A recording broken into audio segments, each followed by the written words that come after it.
Saya Wan Noriza. Saya sebenarnya dah kenal GM Sharifah Hajar sebab satu maktab dulu. Kami sama satu maktab. Ni teacher bahasa Inggeris dengan main-main tau. Kalau nak speaking London dengan dia boleh. Okey. Kak Wan, berapa lama dah makan Frika? Baru 20 hari. 20 hari. Apa Kak Wan rasa? Siapa nak record cepat? Okey. Apa Kak Wan rasa makan Nordrika ni? Perbezaan ni Kak Wan rasa?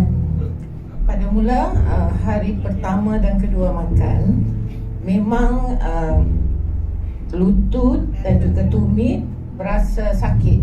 Pada masa tu Kak Wan rasa macam nak berhenti, tapi disebabkan mengingatkan GM Syah kita kata tak apa kawan, teruskan.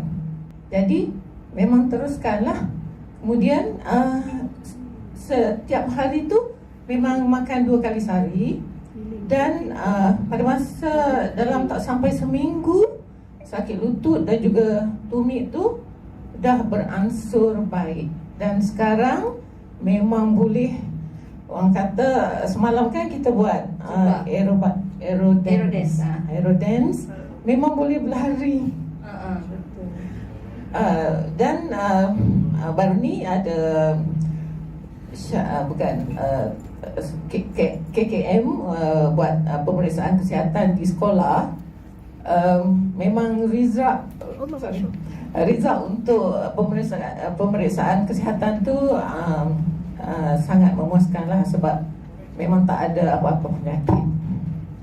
Dan sekarang kawan berumur 58 tahun. 58 tahun cikgu pension maintain. Tengok body